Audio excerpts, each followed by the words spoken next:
Hi guys, PJ here. Today we are working on a 2018 Citroen C1 and we are fitting a next-based dashboard camera to the vehicle connected to the fuse box so it goes on and off with the ignition of the vehicle. Before using this guide, just please bear in mind that if you've got any damage to your vehicle or injury to yourself, I am not held liable or responsible for any of that. If you're unsure how to do this job or have any doubts at all, take it to a professional. They are basically insured to do the job. If they damage your car, they're insured. Obviously, it will get repaired. You damage your car, another story, isn't it? And on with the video. So be hiding everything out of the way so you can't see any cables and obviously avoiding airbags.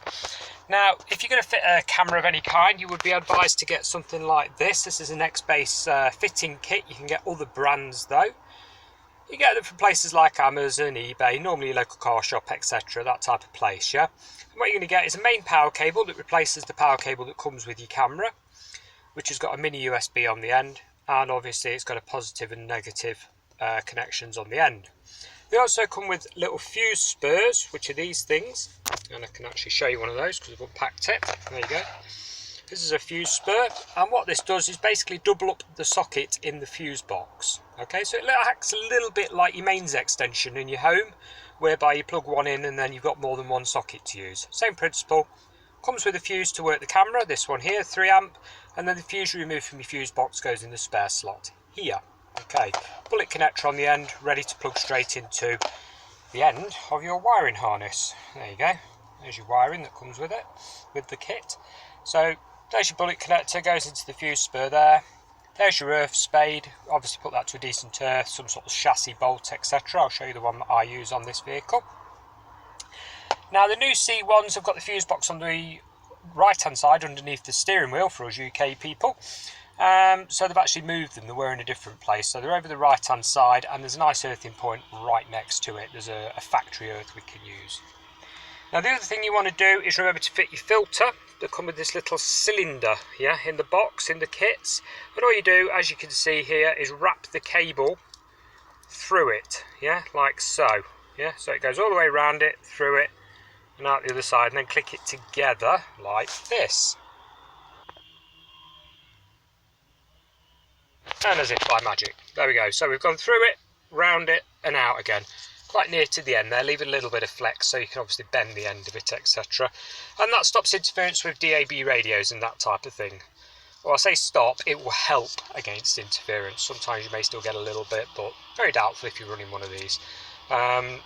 Next up, you've got your cable that you're obviously going to tuck under your headlining. Now there's a little tip here, what I do, get yourself some cable ties. Yeah, normal zip ties, yeah. Wrap them around the cable and snip the ends off. This will act as a little stopper to sort of beef the cable up a little bit so that when you hit a pothole, the cable doesn't come dangling down in front of your vision because it's fell out of the headlining, yeah. So I'll put some of them on now. Okay, so with your little stoppers in place, yeah, there you go, there's a cable tie covered in electrical tape. The reason I do that is because sometimes the end of a cable tie can be quite sharp. Your headline is only made of a fibre substance, you don't want it rubbing the inside of it and making a mess.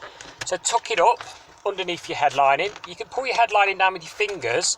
You don't need to go at it like a bull in a gate though, it's not very strong, yeah? So take a little bit of care as you're feeding it along. Don't yank it because you will sort of distort the shape of the thing overall.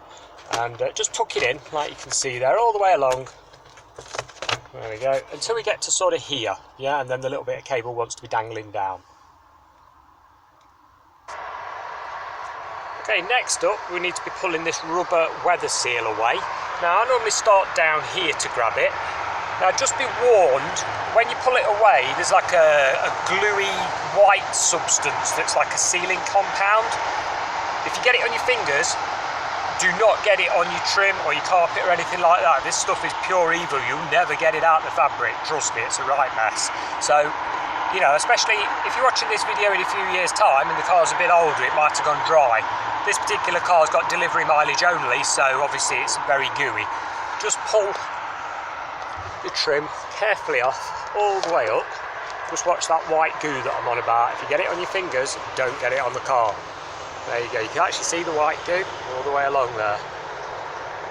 That stuff does not come out of fabric, so do not get it all over everything.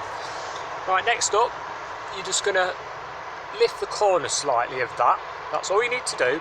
And all you can do is tuck your cable under the very, very edge, okay? Not over the airbag, yeah, because I know a lot of people will be stressing when, oh, there's an airbag under that, rah-de-rah. Right, you've got to go across the top, don't cover the airbag, and then down the edge, right down the edge. Again, not right in over the airbag, keep it at the front. Now the reason you don't want to run it down here, this side where the window screen is because when the airbag deploys, it deploys like a sort of curtain, like a triangle, and it will go that way. And in effect, it'd shove the cable that way. I mean, don't get me wrong, if you're deploying an airbag in an accident, that's the least thing you're going to be worried about, but you want your airbags to deploy properly, so just along the edge here and down. All the way down, follow it all the way down your cable until it pops out at the bottom here.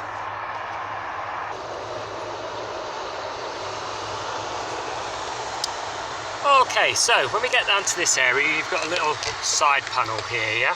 Very simple to remove. There's an old nut, plastic nut there you undo with your fingers. Just take that off. There you go, looks like that.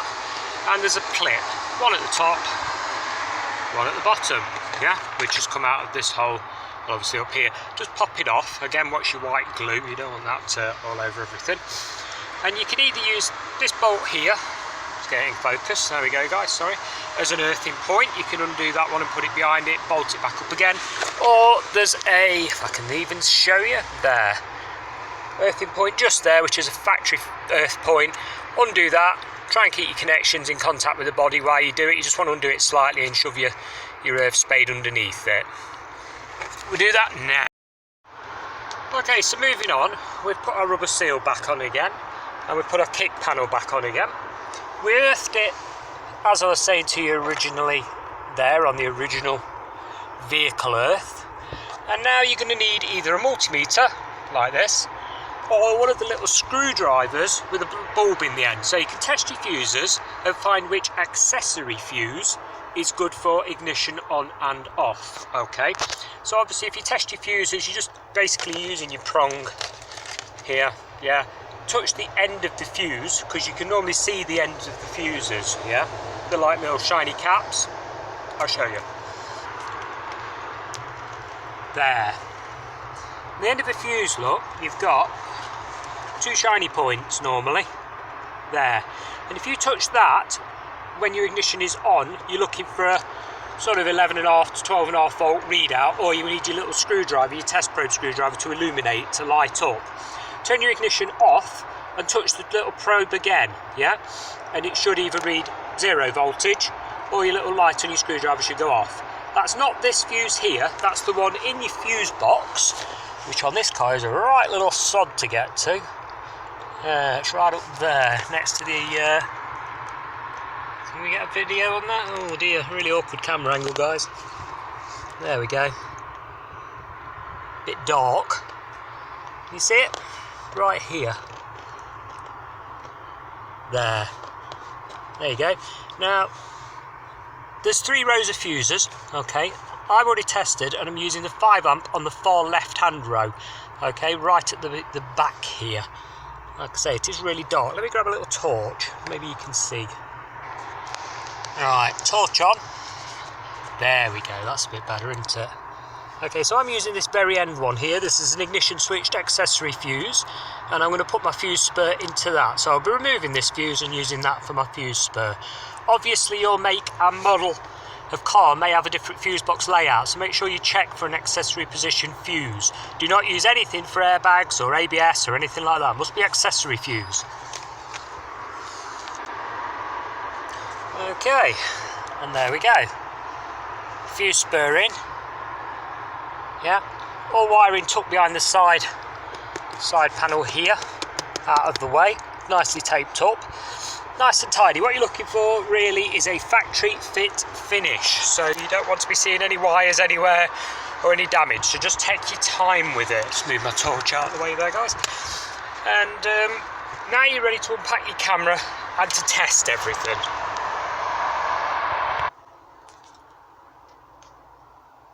Okay, so moment of truth, we've got a camera. You'll notice this has only got a suction mount with this camera. Some of them have adhesive mounts. Because it's got a suction mount, we put it on the glass, not on the textured surface, because normally it just falls off. If you've got one with a 3M adhesive mount as well, you can use that and stick it on there, no problem. Your camera needs a nice diagonal sight so it can see the sort of front corners of your bonnet. That's now pop the ignition on and moment of truth. Give it a sec there to power up, battery completely flat. And there we go. Camera is on. If you followed this guide correctly, you have now successfully fitted your own dashboard camera. Thank you very much for watching. If this guide was any help at all, please tick like on your way out. Bye for now.